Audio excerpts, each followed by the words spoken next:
Hello and welcome to the Board Crazy Review. I am D. I am joined as ever by... You are joined by not Graham. I am Will. Unfortunately, I am not Graham. Yes. Everything you said was true. Yeah. We are reviewing Goblin Teeth today. A game we played... a game that we played last week. It's a prototype. Get that out of the way right now. Yeah.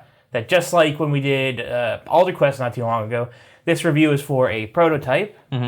For a game that's coming to Kickstarter on November 12th. Very soon. So we won't be giving grades. No. But we will be giving our thoughts on what is here. But before we do that, Yeah. we're going to run my introduction to the game from our gameplay video so that everyone will have a basic understanding of how the game works if they haven't watched that yet. There will be a time listed you can skip to if you don't want to watch that, however, but here that goes. Goblin Teeth is a game for 2 to 5 players designed by Frank Tedeschi. In this dice bidding game, each player is a goblin, and the first player to offer the big boss one of his desired assortments of items is declared the best goblin. At the start of the game, a single card is drawn from both the blue and red offering decks and placed on their assigned spaces on the offering mat next to the permanently printed offering. Also, each player draws 1 cheat card and takes 3 dice of a single color. At the start of each round, a number of item cards equal to the player count is drawn from the deck. The first card drawn is played face down, while the remaining cards are played face up. Then all players roll their 3 dice. In the first round, the player whose roll has the highest sum becomes the first player.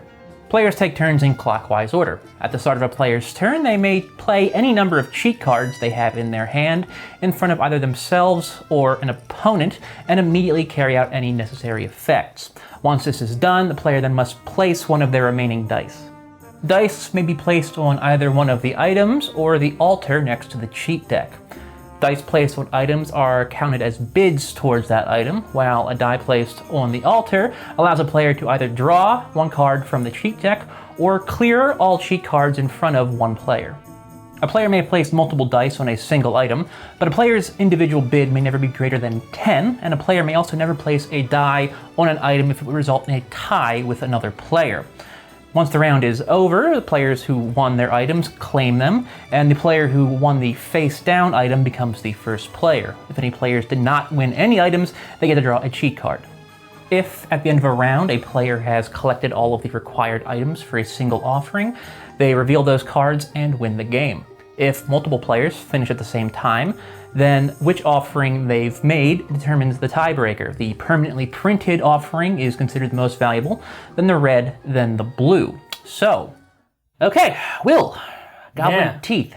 Yes, I'll start with the gameplay. D, what did you like about the gameplay? I actually like most of it. As far as how, I think everything, there's not a ton going on in this game, but I think everything works together pretty well for the most part. Yeah. The dice rolling, the cheat cards, the bidding. I think there's a nice sort of a balance to how everything works.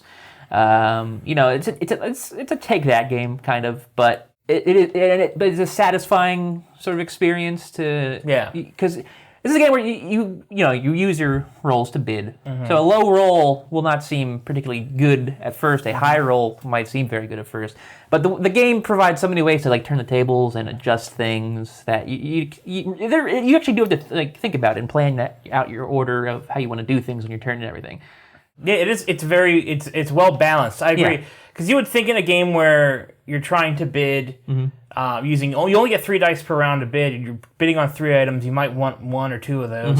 Yeah, you'd think you get caught up in a situation where if you roll a 1, a 2, and a 4, you're in a situation where only one of those dice is really viable for bidding, and then someone might easily outdo you if they roll 1-5 or 1-6 within their. Yeah, I had a roll. I think in our game I had 3 and 2 1s. Yeah, you're right. There's a lot. They account for the cheat cards. Really help a lot because you could go to what's it called? The altar, and you could put one of your dice here instead of bidding on any of your turns.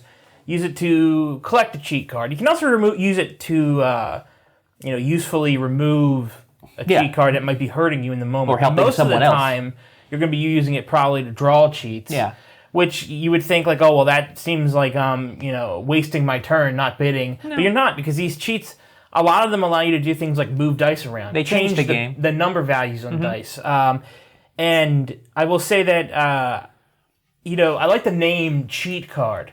Because it's like the game embracing the take that aspect. Well, no, the game definitely does. It's like the rule book, and you read it, like it's very much like these goblins are jerks. Yeah, right. And you're supposed to kind of play as a jerk in this game. You're supposed to mess with me people. play cheat card, me ruin you. Like it's very there's good humor even in this prototype rule book. It's really just a few sheets of and I think a lot of games sometimes struggle to embrace that side of their gameplay. Like they'll put in take that elements, but then it seems almost like they're kind of ashamed that they're in there, or like they put them in there out of a sense of obligation to do so. And this game is just like nah. But and there's a lot of variety too, which I think is really important with the cheat card. It makes it. I was surprised by how many there are of them and how much variety there is. Plus, you can use as many as you want on your turn. So you can have 3 at a time and just completely change everyone's plans for that round. Yeah. So, the cheat cards go a long way in balancing the game, making it more fair, instead of making it less fair, which is usually the end result of cards like that. Yeah, also it's a necessary solution for the issue that often arises where you'll have your last die to place, but you don't have any bids that are either useful or even legal. Yeah. Like that, so like you'll... just having the option to go there, okay, I can't really use this for this, but I can get a cheat card out of it at least. And that everything works in this game. Yeah, what's funny is I noticed that a lot of the things that they did in this game felt like clever workarounds because they sort of it almost felt like during design they were sort of they wanted to put restrictions like let's only do 3 dice around. Like let's not use too many. Let's just use D6s because it's the normal format for dice. And then you get to thinking it's like okay, so in this game you can never bid above 10. Part of me feels like that's because they wanted to keep the game fair for people who roll like a 6, a 6, and a 5. Yeah. And they don't want them to just be able to rob other players of their chances at a specific item. So it's actually kind of like a clever way of so in the game it's thematically explained that goblins can't count above 9. They can't go above 10, yes, because they only have 10 fingers or whatever.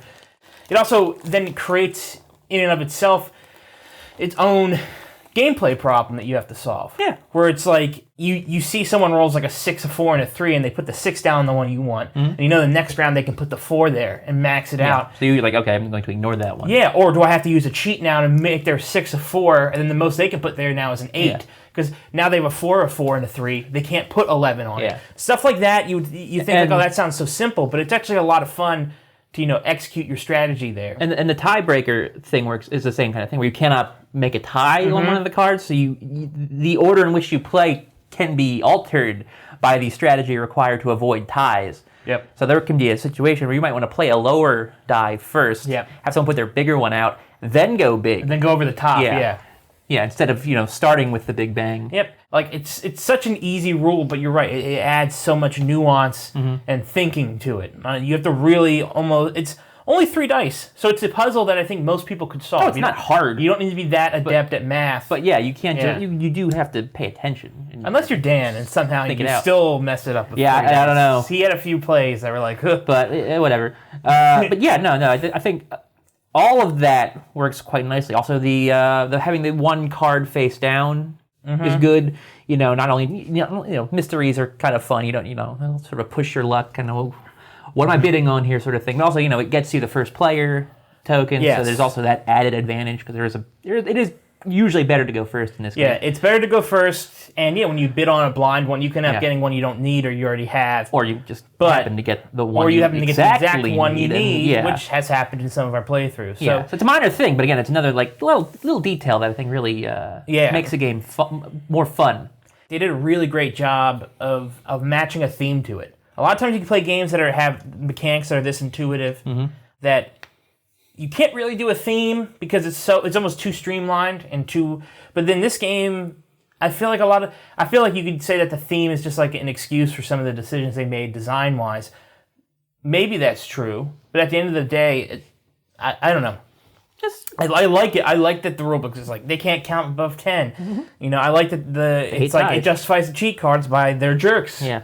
It's definitely thematically different as well. You don't really see many games like this. Yeah. Where, you are a goblin trying to make an offering to your goblin boss. There's some humor to it. Yeah. It's sort of an unusual. It's fantasy is not unusual, but this sort of twist on it is kind of unusual. Mm-hmm. Almost all of the basic gameplay stuff, I think, really works quite well. Yes, it does. Fortunately, the game has a problem.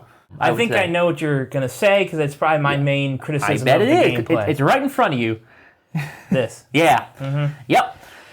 So the offerings there, you get 3 different offerings available to you in a given game. There's a small selection preset one of blue and red. And then you'll have a red one that's like the second hardest to get, and then a blue one, which is the easiest. Now the problem is, of course, that getting any one of them wins you the game. Yes. But the blue one is much easier to get than the other 2. Yeah, because it usually has at least one fewer. It always has one fewer item you have to get than the other ones. Exactly. Like this is the hardest one is to get one of each type. Yeah, that's not easy. No. Therein lies the main problem with the game. I don't get it. Because if you could win by getting the blue first, then someone who's going to be more fortuitous with either their dice rolling, because again, as much as you can mess with the dice rolling, it takes a little time to accumulate cheat cards and stuff. Yeah. So if you get really lucky early on in the first couple of rounds, you're going to have a better chance of getting the ones you want. And then you can start working towards the blue faster than other people can. Mm-hmm. It leaves the other players with 2 choices. They can try to pivot and go for the items that aren't on necessarily the blue one, but are on the red one, or, obviously you need everything for the hard one. Mm-hmm. Or you can just try to steal the ones you know that the player who's in the lead is going after, which sort of creates a stalemate. Because, sure, you're going to be collecting the ones that you also need to get to the blue, but this is not a game it's not particularly easy to catch up. And again, the dice do matter. You could get into a situation where they can get to a 10 before you can. Mm-hmm. Oh, I agree. It's just strange. Why would And there's no incentive to not go for the blue. Yeah. The only incentive that exists is that the tiebreaker would go to one of the other ones if people were to finish at the same time. But that is unlikely. Mm-hmm. Typically, because again, you will generally need fewer items to get the blue one. So if you're playing it well, you will just win first. So it's a game where you have to give it some... I would say you have to forgive it for this, and then just be willing to enjoy how fun everything else is. Just play without it. Because unfortunately, in our playthroughs, now this might be different for other people, but in our playthroughs, one person will go for blue, get a head start there. Other people will do their best to fight back, but they always fail. Yeah, even in our video, you got blue. Yeah. You didn't want to. Yeah, I didn't want to. I drew the one I needed from the face down card, and I was kind of hoping that it wouldn't be, because I was hoping that I could go for... I was 1 away. I had 5 of the 6 things for the hard one. And I wanted to win that way just so we could have a session where you win that way. I even considered not being like, saying I didn't win. I don't have it. But then I was like, no, it goes against the spirit of the game. Yeah. It's something you're going to need to forgive when you play this game, because everything else is so enjoyable. I think it can be overlooked. I just think sometimes, though, it gets a little hard to ignore that people keep going for blue. Mm-hmm. Yeah. I guess we can talk about the art a little bit and the components and everything. They're kind of... okay. Well, quickly we can just talk the components. They're from the Game Craft. This is like this is a Game Crafter prototype. It's competently put together. But I'm confident that the final product will be a lot more impressive. But it's still pretty good. I would hope so. I think the art in particular could use some sprucing up. You think so? Maybe not like this art, but like the cheat cards or something. Like there's just some extra imagery or something. There's no depiction of the goblins anywhere in this game. That's true. I feel like these are just black cards with text on them. You could easily put like the goblins being mischievous on the background or something. That very well might be something that they do. I do like the colored text on them though. Yeah, no, each one has like a quote from a goblin. Yeah, they're all. It'd be cool though if there was corresponding artwork. Yeah, they're fine, but I feel like it could use a bit more flavor. It's a little bland, I guess. Well, it's a prototype. But I think though that the art that there is for some of the items for the altar, I like it. It's fine. I think it's eye-catching. They chose a good color scheme, and I think the style of art matches a goblin fantasy. The style's okay. Theme very well. So, I'm really optimistic about where the components could go. Even better dice. Well, those are clearly obviously these are just so exactly we can't really be certain of where the prototype how it'll end up being. Anyway, we should probably wrap it up. Yeah. We're not going to scores, as Will said earlier, but just some final thoughts. Again, it's pretty clear, what I think at least. I think this is a very solid game that is currently let down by one really curious design choice. Yeah. It's not like it doesn't ruin the game, but I do think it's holding it back a little bit. So, yeah, so we'll see how it goes when this game is properly released. But as it is right now, I mean, it's worth looking at. I think for sure. Very promising. We talked a lot about what we liked. It's so much a theme, and just like sort of the simple but extremely clever and deep like gameplay mechanics. It's short. It's also it moves very quick. There's not so much to think about on your turn that you would need to spend more than a few. Very little downtime. Yeah, the ending is abrupt typically, which is unfortunate. But the end game, the score, that type there. Well, there is no scoring. The end game is the problem. Yeah. I think the artwork's pretty snazzy, and the color scheme I said I liked. So, I'm looking forward to seeing the finished product on November 12th, the Kickstarter. I'm looking forward to seeing, what it looks like then, because I am confident they'll make improvements.